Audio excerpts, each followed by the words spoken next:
Hello, future officers.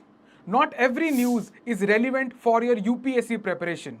Hi, my name is Rohit Garcha, and I'm here to bring you the 25 years experience of Abhimanyu IAS, which has given more than 2200 selections since 1999. This is a 7-minute current affair series called To the Point. जिद से जीत तक. Hi everyone. बच्चे, जब भी हम बात करते हैं डिजिटल इंडिया की तो एक टॉपिक उसके साथ में बिल्कुल पैरेलल चलता है, that is the prevalent digital divide in India. ये चीज हाईलाइट हुई थी आपके पेंडेमिक के थ्रू.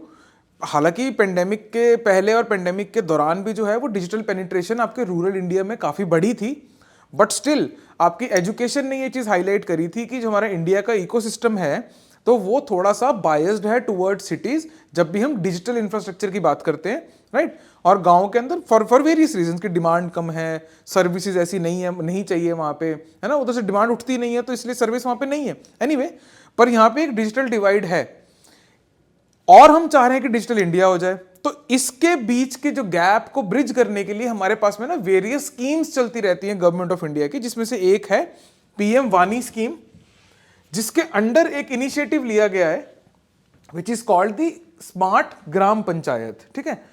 अभी क्यों हम पढ़ रहे हैं इसको, क्योंकि इस स्मार्ट ग्राम पंचायत के अंदर एक सबसे पहला डिस्ट्रिक्ट आइडेंटिफाई किया गया है, राइट. पायलट प्रोजेक्ट के लिए लॉन्च किया गया वहां पे. तो हमको वो देखना है कि वो कौन सा डिस्ट्रिक्ट है, कौन से स्टेट के अंदर है. एक सवाल वहां से आ सकता है, प्लस बाकी जो सवाल है वो इस पे आ सकते हैं कि स्मार्ट ग्राम पंचायत ये प्रोजेक्ट है ही क्या, राइट. आइए बच्चे देखते हैं. So union minister for rural development and panchayat ठीक लॉन्च्ड अ पायलट प्रोजेक्ट जिसका नाम है smart gram panchayat revolution towards digitisation of gram panchayat.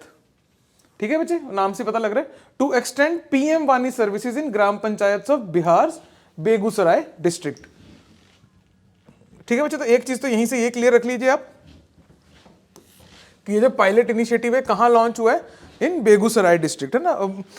UPSC मे और मे नॉट आस्क इसका नाम, और अगर वो डालते भी हैं इसमें तो कम चांसेस हैं कि वो इसका नाम वगैरह चेंज करके कोई और डाल दें यहाँ पे, बट स्टिल हमें पता होना चाहिए कि कहाँ की बात हो रही है.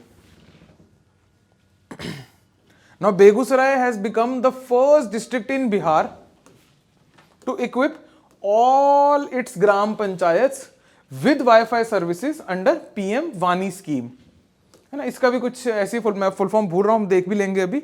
इट इज वाईफाई एक्सेसिबल, कुछ इस टाइप का नेट, कुछ ऐसी फुल फॉर्म है, अभी देखते हैं बच्चे हम. द स्कीम क्या एम्फेसाइज करती है, emphasises the necessity for the panchayat representatives and functionaries to embrace technology for the empowerment, growth and holistic development of the gram panchayat. क्योंकि आपकी मैक्सिमम सर्विस जो है बच्चे वो ई गवर्नेंस की वजह से ऑलमोस्ट सारी सर्विसेज के आपको ऑनलाइन उसके या तो पोर्टल्स या एप्स जो हैं उसके इक्विवेलेंट एप्स आपको देखने को मिल जाएगा. तो अगर सारी सर्विसेज आपकी ऑनलाइन है, every information is there online, है ना. आपने सरकार तक पहुंचना है वो ऑनलाइन है, आपको कोई सर्विस चाहिए सरकार से या फिर सरकार से नहीं आपको कुछ बेचना है, सब कुछ ऑनलाइन पड़ा हुआ है. लेकिन आपके ग्राम पंचायत के अंदर इंटरनेट का एक्सेस नहीं है, वाईफाई वगैरह का एक्सेस नहीं है, राइट. तो वो सारी स्कीम जो है बाकी e governance it does not make any sense, right, कि कोई वहां पे उसको एक्सेस नहीं कर सकता. पहाड़ की चोटी पे घर बनाने वाली बात है, आपके पास कोई मतलब और घर बना दिया, कोई सीढ़ी नहीं है, कोई कुछ नहीं है ना. तो नोबडी, मतलब not all can access it, right. तो वैसी वाली चीज है, इफ यू वांट कि आपके उसके अंदर आवाजाही हो, आपके सर्विस को यूज किया जाए तो आपको एक्सेसिबल बनाना पड़ेगा. सो ये पर्टिकुलर चीज उसी के अराउंड रिवॉल्व करती है. और ई गवर्नेंस और in general governance point of view से ये गुड गवर्नेंस का एक बहुत अच्छा एग्जाम्पल भी बनता है, राइट. तो इन केस अगर आपने मेंस वगैरह के आंसर्स वगैरह लिखने तो आप वहाँ इस टाइप के इनिशिएटिव को कोट कर सकते हो, है ना, और समझा सकते हो कि क्यों इंपॉर्टेंट है ये. आगे चलते हैं बच्चे. क्या करेगा ये, the scheme will help meet government's commitment to ensuring in inclusive growth. ठीक है, मैंने आपको बताया व्हेन वी टॉक कि डिजिटल डिवाइड है, तो डिवाइड कोई अच्छा वर्ड नहीं है इस कॉन्टेक्स्ट में, है ना. डिजिटल डिवाइड का मतलब फर्क आ गया है. उसको इंक्लूसिव ग्रोथ करनी है and empowerment including ambitious goal of making 3 crore लखपति दीदीज, है ना. मुझे एक बार आप ये बताइए कि ये पर्टिकुलर इनिशिएटिव के अंदर क्या होता है. शॉर्ट में आप कमेंट में जरूर बताइए मुझे, टेक 40 to 50 वर्ड, इससे ज्यादा मत लेना. व्हाट इज लखपति दीदी initiative, right? Right a short note kind of thing, right? 50 word से ऊपर मत लिखना. The scheme emphasizes the importance of adopting technology-driven solutions to address, देखो, technology-driven solution to address evolving needs of rural areas. The scheme also focuses on the transformative potential of user-friendly and uninterrupted Wi-Fi services, particularly highlighting their benefits to various segments of rural society. जैसे मैं बता रहा हूँ कि already जो आपके SHGs वगैरह हैं, ये सब कुछ हैं, ये आपको ऑनलाइन ही काम कर रहे हैं. तो hence this initiative makes lot of sense, right? Already आपके पास में इकोसिस्टम है परली तरफ का. पीएम वानी इकोसिस्टम देख लेते हैं. पीएम वानी stand for prime minister wifi access network interface, है ना? ये आपको डायरेक्टली पूछा जा सकता है. आपके छोटे मोटे एग्जाम जो होते हैं आपके स्टेट वाले, उसके अंदर ये डायरेक्टली आ सकता है, अदरवाइज ये इनडायरेक्टली भी पूछा जा सकता है आपसे.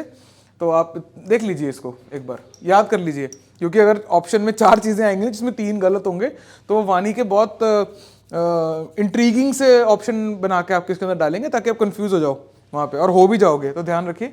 Launch by DOT, department of telecom, in December 2020, one of the key schemes launch to booster public Wi-Fi hotspots to establish a robust digital communication. It is a framework that enables any entity, सुनिए ध्यान से, such as shopkeeper, tea stall owner or a kirana store owner to set up a public Wi-Fi. तो इसके साथ में उनको थोड़े से इंसेंटिव वगैरह मिलते हैं, है ना, कंसेशंस वगैरह मिलते हैं, राइट? इवन अभी रिसेंटली एक नोटिफिकेशन आई थी जिसके अंदर रेजिडेंशियल एरिया के अंदर भी पब्लिक वाईफाई हॉटस्पॉट लगाया जा सकता है, right? And that is all for today. Thanks for watching the video. This 7-minute to the point series is specially designed for your prelims examination. If you wish to cover your current affairs holistically for your mains as well as for your interview, please check out Abhimanyu IAS Current Affairs Master Course 2024. It is based on Trishul model. You will be getting 3 things. Number 1, weekly classes. Number 2, weekly PDFs of current affairs. Number 3, weekly tests on current affairs. The link to join the course is given in the description below. Zid se jeet tak. And if you are ziddi enough, subscribe for regular updates. This tailor-made current affairs master course is enough for your preparation of current affairs for UPSC Civil Service Examination 2024.